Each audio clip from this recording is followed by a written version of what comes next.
Hi viewers, welcome to crime branch. இன்னைக்கு நான் பேச போகிற கிரைம் இன்சிடென்ட்குள்ளே போகிறதுக்கு முன்னாடி மறக்காமல் இந்த சேனலை சப்ஸ்கிரைப் பண்ணிக்கோங்க அண்ட் பெல் ஐக்கானையும் கிளிக் பண்ணிடுங்க. கல்யாண ப்ரிப்ரேஷன்ஸ், அலைச்சல், ப்ரெஷர், ஸ்ட்ரெஸ்னு எல்லாத்தையும் தாண்டி கல்யாணம் முடிஞ்ச பிறகு அந்த கப்பல்ஸ் அவங்களுக்காக டைம் ஸ்பெண்ட் பண்ணுறதுக்கு போடுற பிளான் தான் ஹனிமூன். அந்த பிளானில் அவங்களுக்காக மட்டுமே அந்த டைமை ஸ்பெண்ட் பண்ணி அத்தனை அலைச்சலுக்குமான ஒரு ரிலாக்ஸேஷனாக தான் அந்த ட்ரிப் அவங்களுக்கு போகும். அதே மாதிரி ஒரு கப்பல் ஹனிமூனுக்கு போனாங்க.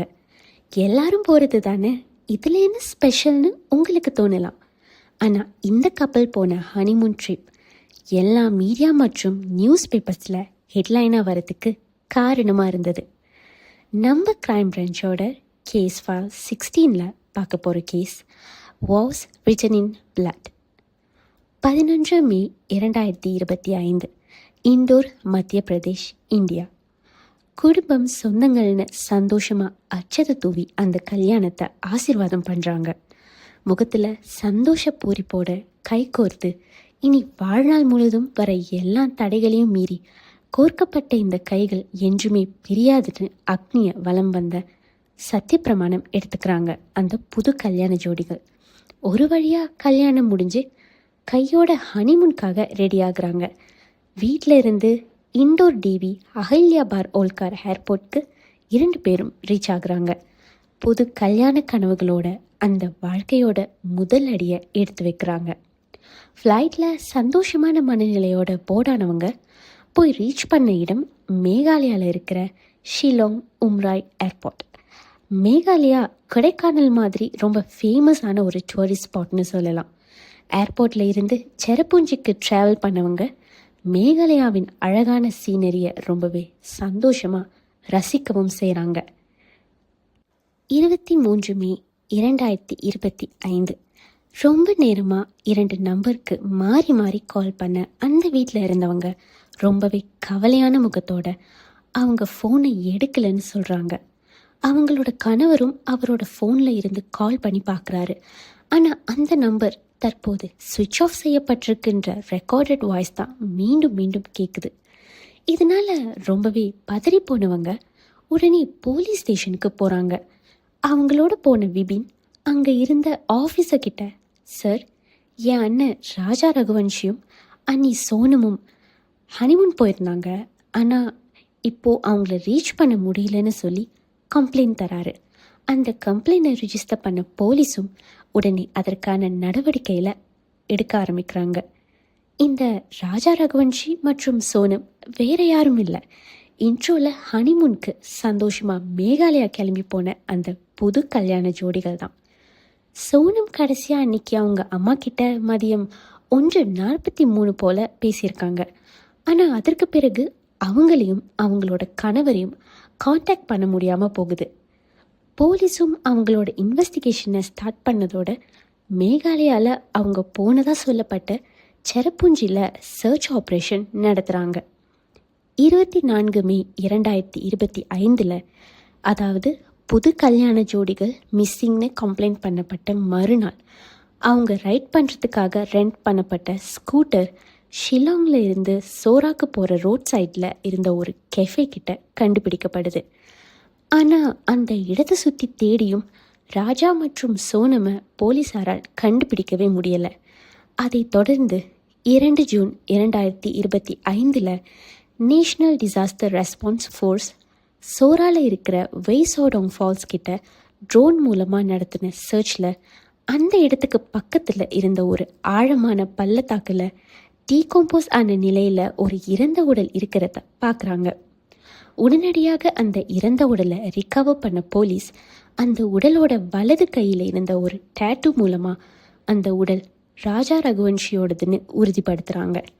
அது மட்டும் இல்லாமல் அந்த இறந்த உடலில் இருந்த கத்தி கொத்து காயங்கள் இது ஒரு கொலைன்னு போலீஸுக்கு தெளிவாக தெரிய வச்சுது. அந்த இடத்துல எவ்வளவு தேடியும் சோனமா அவங்களால கண்டுபிடிக்கவே முடியலை. ஹனிமூனுக்கு வந்த இடத்துல பெத்த பையன் இறந்த நிலையிலும் மருமக எங்கே இருக்கானே தெரியலன்ற நிலையிலும் அந்த 2 குடும்பத்தாருமே கலங்கி போகிறாங்க. ஆரம்பித்த உடனே இப்படி இவங்க வாழ்க்கையும் முடிஞ்சு போச்சுன்னு கண்ணீர் சிந்தவும் செய்கிறாங்க. இது ஒரு வெல் நோன் டூரிஸ்ட் ஸ்பாட்டில் நடந்த க்ரைம்ன்றதால எஸ்ஐடின்னு சொல்லப்படுற ஸ்பெஷல் இன்வெஸ்டிகேஷன் டீம் இந்த கேஸை அவங்க கையில் எடுத்து இந்த விசாரணையை அடுத்த கட்டத்திற்கு கொண்டு போகிறாங்க. அப்படி அவங்க ராஜாவின் குடும்பத்தாரை இன்வெஸ்டிகேட் பண்ணதில் இது ஒரு வேளை அவர் போட்டிருந்த ஜுவல்ஸ் இல்லைன்னா பணத்துக்காக நடந்த கொலையாக இருக்குமோன்ற கோணத்திலையும் அவங்க விசாரணை போகுது. போலீஸ் ராஜாவின் இறந்த உடலை ரிகவர் பண்ண இடத்துல ரெயின்கோட், உடைந்த மொபைல் ஃபோனின் ஸ்க்ரீன் மற்றும் கொலைக்கான ஆதாரமாக இரத்தக்கரை படிந்த ஒரு கத்தியும் கண்டுபிடிக்கப்படுது. ராஜா மற்றும் சோனம் தங்கியிருந்த ரிசார்ட்டின் சிசிடிவி கேமரா ஃபுட்டேஜஸில் அவங்க 2 பேரும் அந்த இடத்தை விட்டு வெளியே போனது மட்டும்தான் பதிவாகியிருந்தது. அவங்க திரும்ப வந்ததுக்கான எந்த ஒரு அடையாளமும் இல்லை. அப்போதான் அந்த ஏரியாவில் இருக்கிற டூரிஸ்ட் கைட் சோனம் மற்றும் ராஜா பின்னாடி 3 பேர் ஹிந்தி மொழியில் பேசிட்டு போனதா பார்த்ததா சொல்கிறாரு.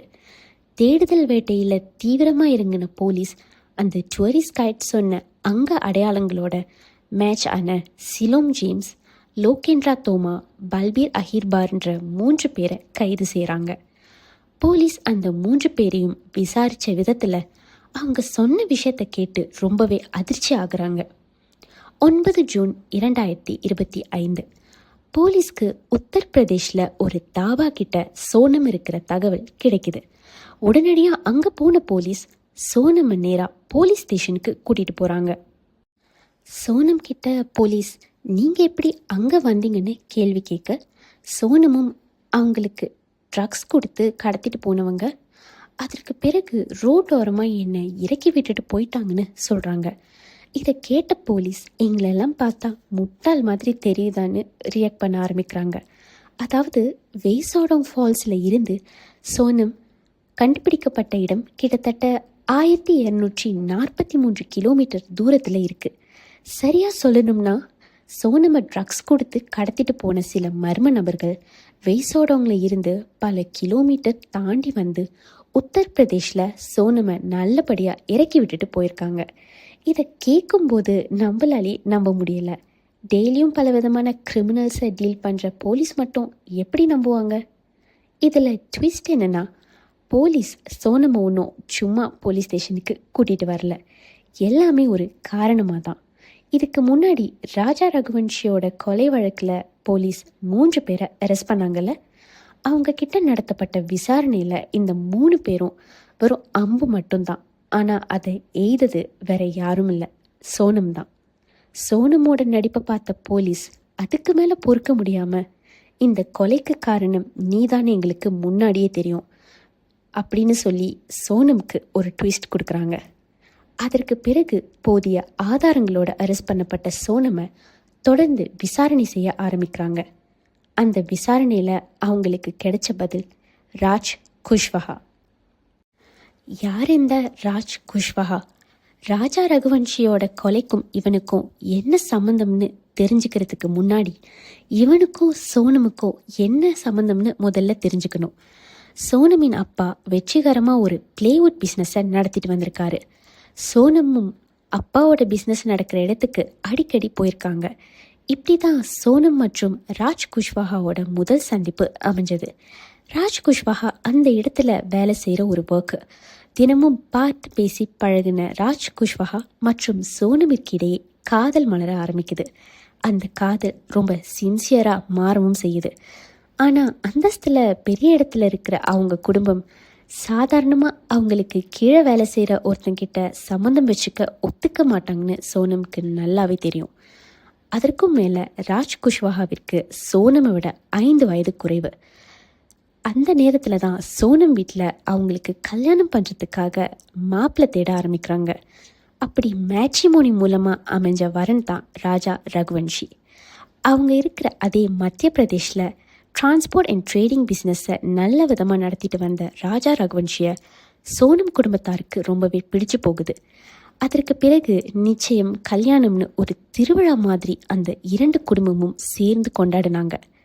சோனம் தான் ராஜ் குஷ்வஹாவை காதல் பண்ணுறாங்கள, அப்புறம் எப்படி கல்யாணத்துக்கு சம்மதிச்சாங்கன்னு உங்களுக்கு தோணலாம். கல்யாணம் மற்றும் அதற்கு முன்னாடி நடத்தப்பட்ட எல்லா ரிச்சுவல்ஸையும் ரொம்பவே என்ஜாய் பண்ணி இது தன்னோட மனசுக்கு பிடிச்ச கல்யாணம் மாதிரி தான் சுற்றி உள்ள எல்லார்கிட்டையும் சோனம் ரியாக்ட் பண்ணியிருக்காங்க.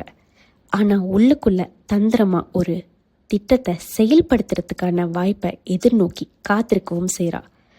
கல்யாணம் முடிஞ்சதும் உடனே ஹனிமூன் போகணும்னு சோனம் கணவனை நச்சரிக்க, மனைவியை சந்தோஷப்படுத்துறதுக்காக ராஜா ரகுவன்ஷியும் அதற்கு ஒத்துக்கிட்டு மேகாலயா போகிறதுக்கு முடிவு பண்ணுறாங்க. ஆனால் பாவம் ராஜாவிற்கு இந்த ஹனிமூன் சோனம் அவருக்கு விரிச்ச வலைன்னு தெரியாமல் அதில் விழுந்துட்டாரு. ஏன்னா இந்த ஹனிமூன் தான் ராஜா ரகுவன்ஷியோட கடைசி வெக்கேஷனாக இருக்கணும்னு சோனம் ஆல்ரெடி முடிவு எடுத்துட்டா. ராஜ் குஷ்வாஹா உதவியோட 3 கூலிப்படை சேர்ந்த ஆட்களை ஹையர் பண்ணி மேகாலயாவுக்கு வர வச்சிருக்கா. காரணம், அவன் மனசில் ஒரு கொடூரமான பிளான் உருவாகி இருந்துச்சு. அதாவது ராஜா ரகுவன்ஷி இறந்துட்டா நம்ம மனசுக்கு பிடிச்ச ராஜ் குஷ்வாஹாவோட சந்தோஷமாக வாழலாம்னு நினச்சிருக்கா. அப்படி மேகாலயா வந்து இறங்கின அந்த 3 பேரும் சோனம் மற்றும் ராஜா ரகுவன்ஷி பின்னாடியே சரியான சந்தர்ப்பத்திற்காக பின்தொடரவும் செய்கிறாங்க. ஆனால் அப்படி ஒரு சந்தர்ப்பத்திற்கு வெயிட் பண்ணுறதுக்கு பதிலாக அதை தானே ஏற்படுத்தி கொடுக்க சோனம் முடிவு செய்கிறா. அவங்க தங்கியிருந்த ரிசார்ட் கிட்ட ஒரு ஸ்கூட்டரை ரெண்ட் எடுத்து அந்த மலைப்பகுதிகளை சுற்றி பார்க்கலாம்னு ராஜா ரகுவன்ஷியை கூட்டிட்டும் போகிறா. பாதி வழி வரைக்கும் தான் ஸ்கூட்டரில் போக முடியும், மீதி தூரம் நடந்து தான் போக முடியுன்றதால கெஃபே கிட்ட அந்த ஸ்கூட்டரை நிறுத்திட்டு 2 பேரும் நடந்து போயிருக்காங்க. அப்போது அவங்களோட ஒரு டூரிஸ்ட் கைடும் இருந்திருக்காரு. ஆனால் பாதி தூரத்தில் தங்களுக்கு ப்ரைவசி வேணும்னு சோனம் அந்த டூரிஸ்ட் கைடை திருப்பி அனுப்பியிருக்கா. அப்படி திரும்ப போகும்போது தான் அவர் சோனம் மற்றும் ராஜா ரகுவன்ஷி பின்னாடி 3 பேர் ஹிந்தி மொழியில் பேசிட்டு போகிறத பார்த்துருக்காரு. அப்படி தொடர்ந்து நடந்து போன சோனம் பெய்சோடோங் ஃபால்ஸ் கிட்ட ஆள் நடமாட்டம் இல்லைன்றத உணர்ந்து அந்த 3 பேருக்கும் சிக்னல் கொடுத்துருக்கா. இந்த வாய்ப்புக்காக வெயிட் பண்ண அந்த 3 பேரும் உடனே ராஜா ரகுவன்ஷியை தாக்க ஆரம்பிச்சிருக்காங்க. 3 பேரை எதிர்த்து தனியாக போராட முடியாமல் சோர்ந்து போன ராஜா ரகுவன்ஷியை கத்தியால் குத்தி அங்கே இருந்து கீழே தள்ளி விட்டுருக்காங்க. காரணம், அந்த பள்ளத்தாக்கில் ராஜாவை தேட மாட்டாங்கன்னு அவங்களே ஒரு யூகத்தையும் ஏற்படுத்திக்கிறாங்க. போலீஸ் ராஜ் குஷ்வாஹாவையும் கஸ்டடியில் எடுத்து தொடர்ந்து விசாரிக்க செய்கிறாங்க. அவனும் சோனமும் பேசிக்கிட்ட மெசேஜஸ், ஃபோன் கால்ஸ்னு எல்லா எவிடன்ஸையும் சேர்த்து மொத்தம் 290 பக்கங்கள் நிறைந்த சார்ஜ் ஷீட்டை ரெடி பண்ணுறாங்க. உண்மை தெரிஞ்ச ராஜா ரகுவன்ஷியின் குடும்பத்தார் சோனமிற்கு தூக்கு தண்டனை கொடுக்கணும்னு போராட ஆரம்பிக்கிறாங்க. அதே வேளையில் சோனமின் அப்பா தன்னோட பொண்ணு இப்படி பண்ண வாய்ப்பே இல்லை, போலீஸ் தான் இதில் ஏதோ பண்ணியிருக்காங்கன்னு சோனமிற்கு ஆதரவாக அவரோட கருத்தை முன்வைக்கிறாரு. ராஜ் குஷ்வாஹா கூட சோனமிற்கு சலைச்சவன் கிடையாது. ராஜா ரகுவன்ஷியோட இறந்த உடல் அவரோட வீட்டுக்கு கொண்டு வரப்பட்ட போது கதறி அழுத சோனமின் அப்பாவை தோளில் தாங்கி ஆறுதல் சொல்லியிருக்கான்.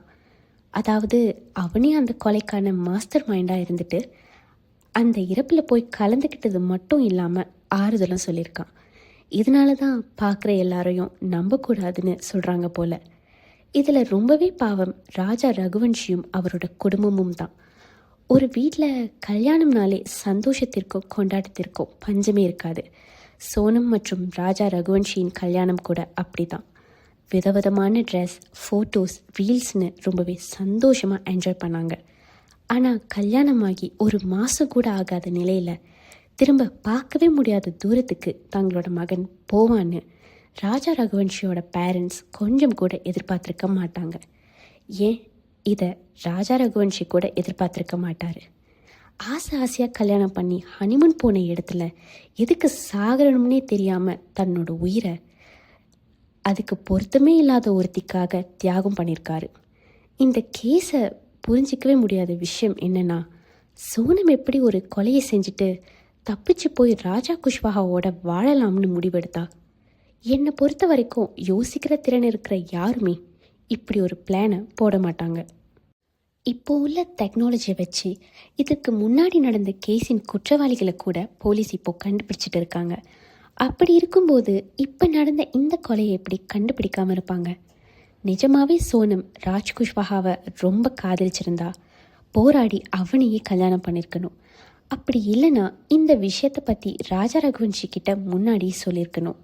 அதுவும் முடியலன்னா கல்யாணம் நடக்கிறதுக்கு முன்னாடி அவனோட ஓடி போயிருக்கணும். அதுவும் கஷ்டம்னா அட்லீஸ்ட் டிவோர்ஸ்க்காகவாவது ட்ரை பண்ணியிருக்கணும்.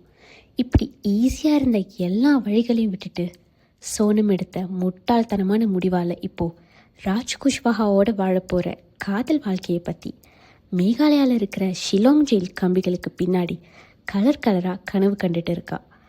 இன்னும் இந்த கொலைக்கான தீர்ப்பு வரலை. சோனம் தன்னோட கணவரான ராஜா ரகுவன்ஷியை கொலை செய்த வழக்குக்கான கோர்ட் ட்ரையலுக்காக தடுத்து வைக்கப்பட்டிருக்கா. இந்த கேஸில் நம்ம தெரிஞ்சிக்க வேண்டிய கசப்பான உண்மை, இந்த உலகத்தில் இப்போது ஆண்களின் பாதுகாப்பு கூட கேள்விக்குறியாக தான் இருக்குது. ஒத்துக்க கஷ்டமாக இருந்தாலும் இதுவும் ஒரு வகையில் உண்மைதான். அடுத்து ஒரு பொண்ணாக நீங்கள் பிடிக்காத ஒரு கல்யாண வாழ்க்கைக்குள்ளே போக வேண்டிய கட்டாயம் வந்தால் தயவு செய்து நல்ல முறையில் அதை விட்டுட்டு வெளியில் வர பாருங்கள். இப்போது நிறைய சட்டங்களும் அமைப்புகளும் நமக்கு உதவி செய்ய இருக்காங்க. அதே மாதிரி தெளிவாக யோசித்து ஒரு முடிவை எடுங்க. அதை விட்டுட்டு சோனம் மாதிரி எந்த ஒரு அதி புத்திசாலித்தனமான காரியத்தையும் செய்யாதீங்க. அப்படி மீறி செஞ்சால் அடுத்த செகண்ட் உங்கள் வாழ்க்கை உங்கள் கண்ட்ரோலில் இருக்காது. ஸோ வியூவர்ஸ், இன்றைக்கி வீடியோ எப்படி இருந்துச்சுன்னு மறக்காமல் கமெண்ட் பண்ணுங்கள். நெக்ஸ்ட் வீடியோவில் மீட் பண்ணலாம். டில் தென், குட் பை.